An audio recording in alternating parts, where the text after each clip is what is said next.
Ici, c'est un lieu de Smart qui s'étend plus ou moins sur 2500 mètres carrés et qui regroupe différentes typologies d'occupants et d'utilisateurs. On a l'équipe mutualisée de Smart, on est plus ou moins 150, 160.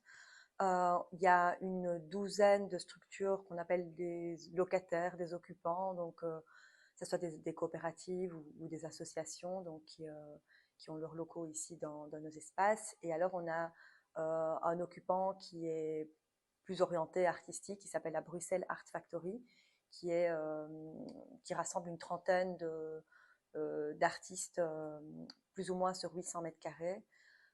Et donc, toutes ces personnes font que ça fait plus ou moins 300 personnes qui passent la porte tous les jours et qui vivent dans le lieu.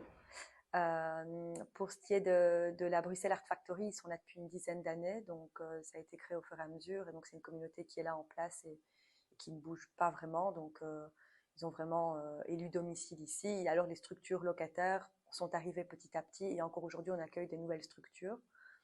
Mon rôle, moi, c'est d'avoir un rôle voilà, transversal entre les différents occupants sur le site et donc de pouvoir créer du lien, créer des synergies et faire qu'en fait les gens se connaissent encore mieux et puissent s'identifier dans le lieu et pourquoi pas créer des ponts en fonction des sujets. On a quand même une typologie de gens qui s'articulent autour de l'économie sociale et solidaire au sens large. Et donc l'idée, moi, c'est d'être le liant et de petit à petit, on va dire, créer cette grande communauté et faire que le lieu soit le plus agréable et le plus fluide possible en prenant en compte les réalités différentes des occupants. Et donc moi, j'ai pris le poste il y a plus ou moins un an, enfin il y a un an tout pile d'ailleurs, après la période Covid, donc après 2 ans de quasi-inoccupation. Et avant ça, il y avait personne en fait qui occupait mon poste. C'était plusieurs personnes qui faisaient des petites parties, donc il n'y avait pas une personne qui centralisait. Donc voilà le contexte dans lequel j'ai pris le poste avec pas mal d'attentes, des choses à faire peut-être et à ne pas faire, mais ça on en reparlera un peu plus tard.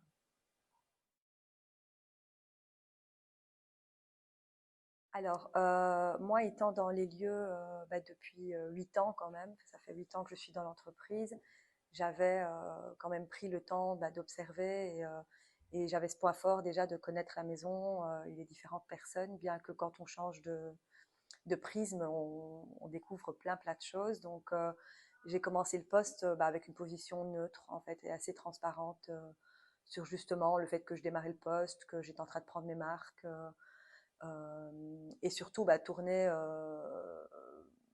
devant. Donc, voilà, j'ai essayé de récolter un peu les infos passées, mais je ne me suis pas trop attardée là-dessus en me disant, de toute façon, on sort d'un contexte de 2 ans assez particulier, donc il aurait quand même fallu redémarrer d'une certaine manière. Donc, tourner vers le futur, neutre, transparente et à l'écoute, en tout cas un maximum, quoi.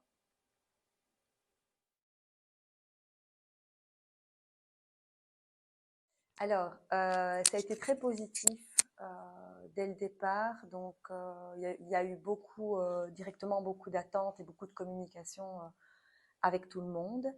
Et donc là, le défi, c'était, pour moi en tout cas, de prioriser et de voir aussi la faisabilité des différentes demandes, quoi. Donc, quand on arrive, on a envie de dire oui à tout et évidemment de s'intégrer et de pouvoir avoir de bonnes relations. Et puis petit à petit, on peut enfin, je me suis rendu compte aussi voilà, de la réalité, que j'héritais de certaines choses et qu'on ne pouvait pas tout faire pour tout le monde en même temps. Et il a fallu revoir voilà, certaines priorités, mais en tout cas, il y avait vraiment un besoin d'avoir quelqu'un, une personne de contact et en physique et ne serait-ce que par mail, etc., d'avoir quelqu'un de visible vers lequel aller pour tout type de demande. Après, moi, mon rôle, c'est pas de moi tout faire, évidemment, mais j'ai des personnes relais dans la maison en fonction de telle et telle demande. Donc, c'est vraiment être la porte d'entrée et puis en fonction des demandes, je vais aller ouvrir telle et telle porte.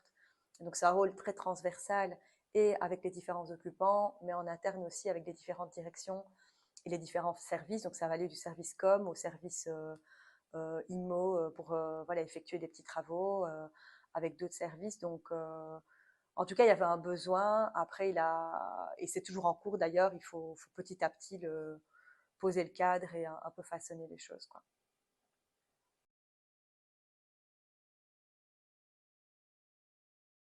Alors, bah, peut-être juste enfin, un peu plus général, mais ça a été bah, justement après cette longue période d'inactivité et par le fait qu'il y avait personne vraiment avant moi, ça a été vraiment bah, voilà, d'être identifié dans le lieu et de pouvoir redynamiser le lieu. Donc, que ça soit par des événements, par des espaces. Par exemple, l'espace ici n'existait pas et on l'a créé en quelques mois pour justement, il a une position hyper centrale. Ça veut dire qu'il y a la Bruxelles Art Factory qui est juste là.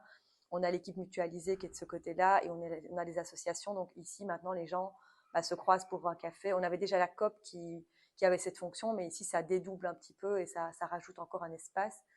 Donc l'idée, c'était vraiment de créer du lien et que petit à petit, il y ait des synergies dans l'espace pour que les gens se reconnaissent et créent des choses ensemble. Et c'est maintenant, je veux dire presque un an après, qu'on commence à voir un petit peu les débuts des possibles synergies. C'est encore assez minime, mais en tout cas, les gens se parlent, se reconnaissent et il y a de plus en plus bah, des ponts qui peuvent se faire, mais c'est assez lent. Mais en tout cas, c'était d'être liant, quoi. Et ouais.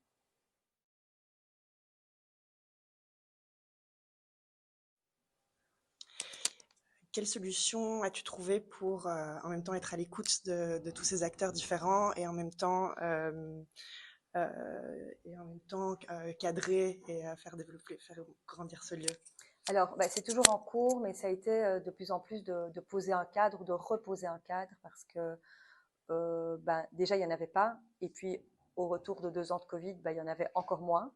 Donc, ça a été bah, aussi encore un challenge. Et donc, en reposant le cadre, bah, c'est de repréciser, voilà, le lieu, il est mutualisé pour qui, pourquoi. Et ça, c'est vraiment une notion de, bah, entre guillemets, de territoire. Donc, il y a des espaces qui sont mutualisés, il y en a d'autres qui sont privatisés. Il y a...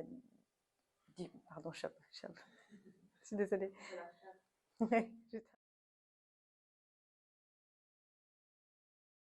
Alors, dans un monde idéal, vu qu'on est un an plus tard, je me suis dit, tiens, est-ce que j'aurais pas dû, le premier ou le deuxième mois, reprendre, prendre le temps, en fait, juste d'observer, de rencontrer tout le monde et de faire que ça, limite sans démarrer des projets. Et donc, moi, quand j'ai démarré, j'ai fait un peu tout en même temps, par envie, par excitation, envie que les choses bougent, etc.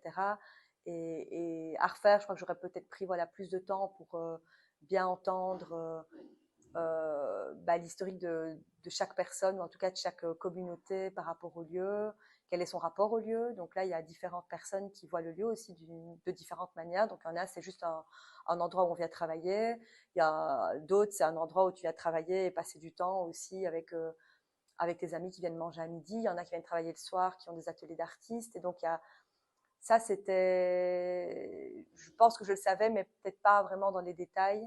Donc, à refaire, j'aurais vraiment pris plus de temps et j'aurais rencontré chaque, on va dire, typologie plus rapidement, même si c'était dans mon plan. Et puis, une fois que tu commences et que tu lances un projet, en fait, tu te retrouves vite avec d'autres priorités. Et finalement, ça s'est fait par le biais d'organisation de projet et de la mise en place, qui est peut-être pas plus mal parce qu'on a appris à se connaître, mais finalement, quand c'est une création de poste et que tu hérites des engagements du passé, des fois, voilà, que tu ignores parce que tu savais peut-être pas que le sujet allait être abordé, etc., bah, ça peut voilà, mener à certaines frustrations, crispations, alors que toi, tu y es juste pour rien et que tu débarques et que tu as juste envie de faire bien. Et voilà.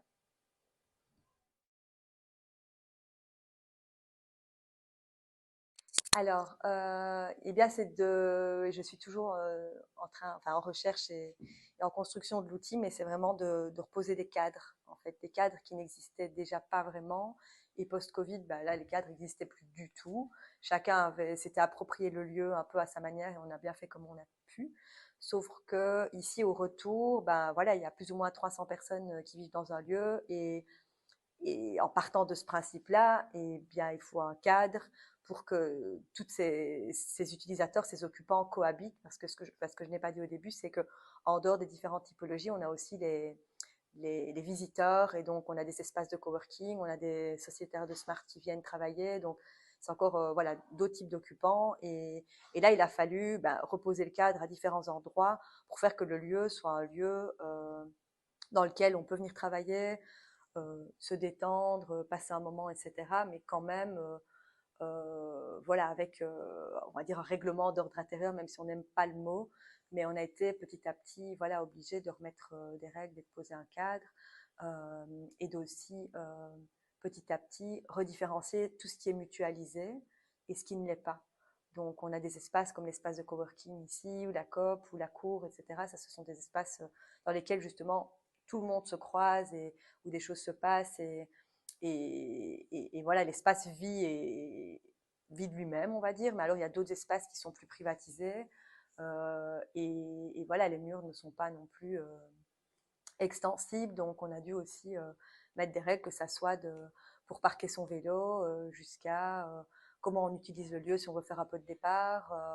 C'est quoi ranger après avoir mangé voilà, ces miettes de pain, ça va vraiment dans tous les sens. Et c'est par contre passer par beaucoup de communication informelle, en fait. C'est d'être là dans le lieu, de parler avec les gens et de donner des petites infos au passage. Et puis en parallèle, par mail aussi et par d'autres canaux pour que ça soit plus diffusé plus largement et entendu. Mais ça passe beaucoup, beaucoup par beaucoup d'informels et beaucoup de répétitions, en fait.